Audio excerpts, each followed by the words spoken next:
यार हमारी बात सुनो, ऐसा कोई इंसान चुनो जिसने पाप ना किया हो जो पापी ना हो। 1974 में आई फिल्म रोटी का ये गाना आज हमारी जिंदगी पर पूरी तरीके से सटीक बैठ रहा है।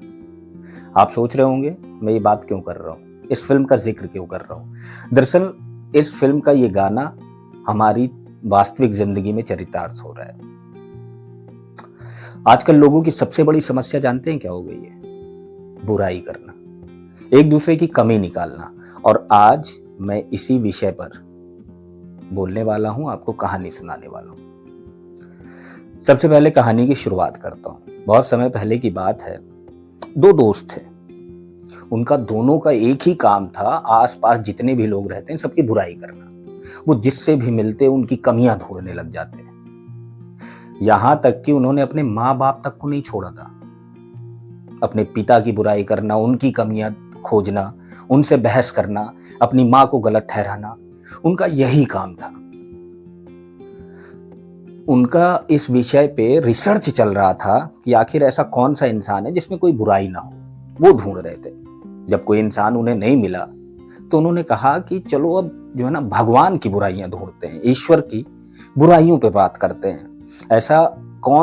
ऐसी कौन सी कमी जो है ना भगवान ने की है उसको ढूंढते हैं। भाई दोनों निकल जाते हैं भ्रमण करने। एक गांव पहुंचते हैं। गांव में बहुत सारे लोगों से मिलते हैं। उनको ऐसा लगता है कि सारे के सारे लोग जो है ना गलत हैं, उनमें बहुत ढेर सारी कमियां हैं। और आगे बढ़ते हैं, देखते हैं उन्हें एक झोपड़ी नजर आती है। उस झोपड़ी की जो ऊपर छप्पर होता है, वो उस छप्पर में जो है ना बड़े बड़े कद्दू रखे होते हैं। एक इंसान जो है ना उसको देखता है, कद्दू को देखता है, कहता है यार डायरी निकालो, भगवान की एक कमी तो आज मिल गई। दूसरा कहता है क्या देखो यार, इस छप्पर में इतने बड़े बड़े कद्दू रखे हैं और इन कद्दू को एक पतली सी लता, एक बेल जो है ना उससे जुड़ी हुई है। देखो यार भगवान ने कितनी बड़ी गलती की। भाई इतनी पतली बेल है तो इसमें फल भी छोटे छोटे लगाने चाहिए थे, इतना बड़ा कद्दू देने की क्या जरूरत थी। ये बड़ी गलती है भगवान की, लिख लो इसको, नोट कर लो। वो नोट कर लेता है। इसके बाद दोनों जो है ना उस गांव से बाहर निकल जाते हैं। थोड़ी दूर चले होते हैं तो उनको एक बाग दिखता है। बाग जो है ना आम के पेड़ों का था, खूब बड़े बड़े पेड़। और उस टाइम सीजन ऐसा था कि आम जो है ना पके नहीं थे, कच्चे थे। हर जगह पूरी हरियाली। दोनों जाते हैं तो उनको दो चारपाई भी मिल जाती हैं। दोनों लेट जाते हैं उसमें, सोचते हैं थोड़ी देर आराम कर लेते हैं। दोनों लेटते हैं और आम की तरफ उनका मुंह होता है, ऊपर देख रहे होते हैं। उनमें से एक कहता है यार डायरी निकालो, भगवान की दूसरी गलती मिल गई। दूसरा डायरी निकालता है, कहता बताओ क्या गलती है। कहे देखो इतना बड़ा पेड़, इतना घना पेड़, तना देखो इतना मोटा, ये जो है ना कद्दू जैसे फलों का भार झेल सकता था। अरे भगवान को इसमें जो है ना आम नहीं लगाने चाहिए थे, इसमें कोई बड़ा फल लगाना चाहिए था। भगवान की ये दूसरी गलती लिख लो। जैसे ही ये बोलता है वैसे थोड़ी हवा चलने लगती है और वो हवा आंधी में बदल जाती है। दोनों जैसे ही उठते हैं, सोचते हैं कि आगे बढ़ते हैं, वैसे ही एक आम टूट करके एक इंसान के उनमें से जो दो एक था उसके नाक में जाकर के गिर जाता है। और जैसे ही वो गिरता है वो तेजी से चिल्लाने लगता है, जमीन पर गिर पड़ता है। दूसरा इंसान आता है उसे उठाने के लिए, कहता है भाई बाद में उठाना, सबसे पहले जो है ना रजिस्टर में नोट करो कि भगवान ने कभी कोई गलती नहीं की है। कहता है क्या हो गया? अरे बोला सोच लो, अगर इस आम के पेड़ में कहीं कद्दू लगा होता तो आज मेरा हाल क्या होता। भगवान जो किया है ना, जैसे उसने रचना की है सृष्टि की, बहुत सही की है, उस पर सवाल नहीं उठाने चाहिए। लेकिन आज का इंसान जो है ना वो भगवान को भी नहीं छोड़ता है। वो भगवान की भी गलतियां, उनकी जीवन लीलाओं में जो है ना कई तरीके के सवाल उठाने लगता है। इस वक्त आप जिसे चाहे देख लें, जिसके बारे में सोच लें, वही किसी ना किसी की बुराई करता आपको दिख जाएगा।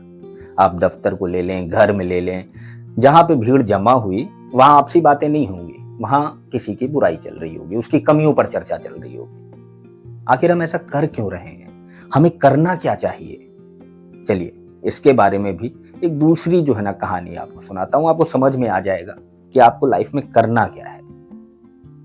बहुत समय पहले की बात है, एक गुरु जी थे, बड़े विद्वान थे, उनके बहुत सारे शिष्य थे। एक आश्रम में वो पढ़ाया करते थे सबको। उनकी एक क्लास की शिक्षा जो है ना पूरी हो गई।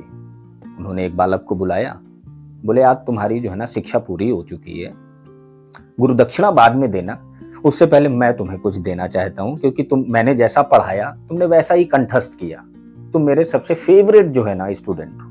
अपने कुर्ते से एक दर्पण निकाला, शीशा निकाला, उसको दे दिया, बोले चमत्कारी शीशा है, इसे बड़ा संभाल करके रखना।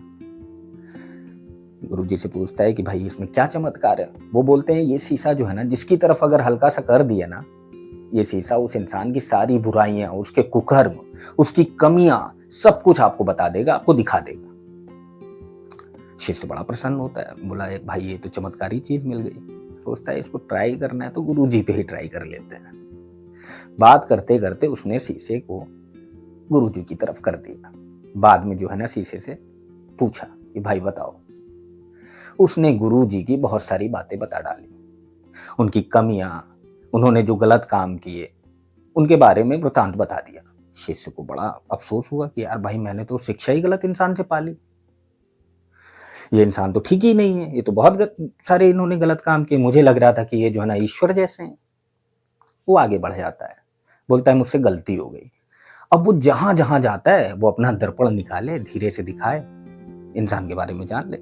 वो घूमता रहता है, बहुत सारे लोगों से मिलता है, साल भर वो लोगों से ही मिलता जुलता रहता है और सबकी कमियां, सबकी बुराई देखता रहता है और कहता रहता है अरे बड़ा बेकार आदमी है, बड़ा बुरा आदमी है, भाई इसमें तो यही कमी है, भाई इसने तो यही कुकर्म किए हैं। वो हर जगह यही सोचता है और यही बात करता है। जब हार जाता है तो सोचता है आज जो है ना अपने मम्मी और पापा के ऊपर भी ट्राई करके देखता हूं। घर में माहौल था, सबकी बातचीत हो रही है, लड़का धीरे से दर्पण निकालता है, अपने पिताजी की तरफ कर देता है।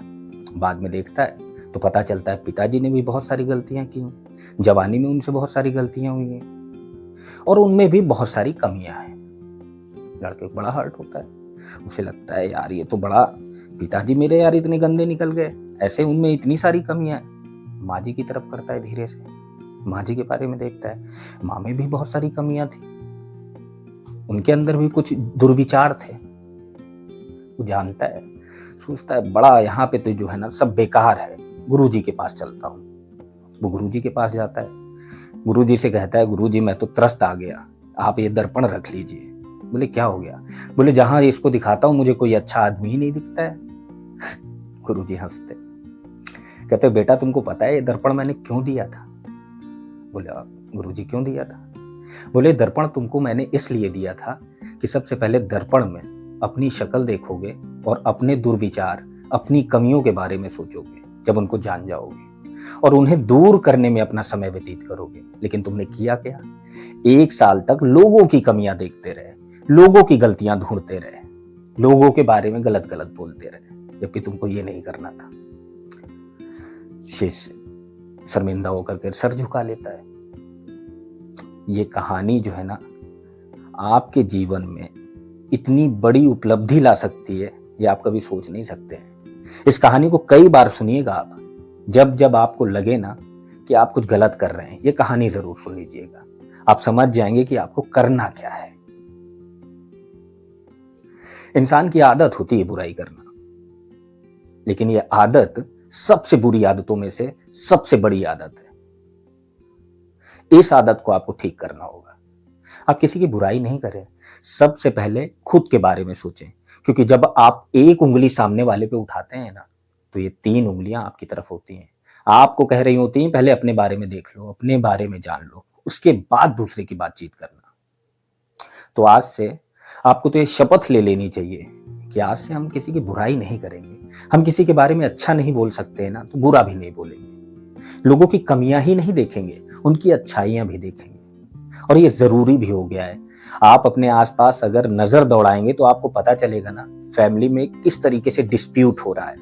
पत्नी पति से झगड़ रही है, पति पत्नी से झगड़ रहा है, यहां तक कि कई बार नौबत तलाक तक की आ जाती है। कई लोगों के तलाक भी हो जाते हैं। उन सबका सबसे बड़ा रीजन आपको पता है? सबसे बड़ा रीजन यही है कि हम एक दूसरे में कमियां ढूंढने लगते हैं, एक दूसरे की बुराइयां ढूंढने लगते हैं, आप रोका टोकी करते हैं। भाई सबसे पहले अगर सामने वाले में बुराई है ना, तो आप में भी बुराई है, उसके बारे में आपको सब पहले सोचना है। और अगर आपने ऐसा सोच लिया तो परिवार नहीं टूटेंगे, आपके रिश्तेदार आपसे नहीं छूटेंगे और आपका मन जो है ना शांत रहेगा, जो आपको जो है ना जिस रास्ते पर ले जाएगा वो रास्ता केवल प्रगति का है, उन्नति का है। और अगर आपको यही बुराई में ही अपना समय व्यतीत करना है तो करते रहिए, आप सफल नहीं हो सकते हैं। इसलिए आज से ही अभी से ही इस बात की गांठ बांध लीजिए कि आप किसी की बुराई नहीं करेंगे, आप किसी की कमियां नहीं खोजेंगे। फिलहाल आज के लिए बस इतना ही। अगले दिन मैं आपके सामने फिर उपस्थित होऊंगा एक नई कहानी के साथ। तब तक के लिए मुझे आज्ञा दीजिए और याद रखिएगा, हमारा चैनल जरूर सब्सक्राइब करिएगा। अगर मैं आपको पसंद हूं, हमारी कहानियां आपको पसंद है, हमारा बताने का तरीका आपको पसंद है और आप YouTube के परमानेंट दर्शक हैं, तो आप सब्सक्राइब जरूर करिएगा।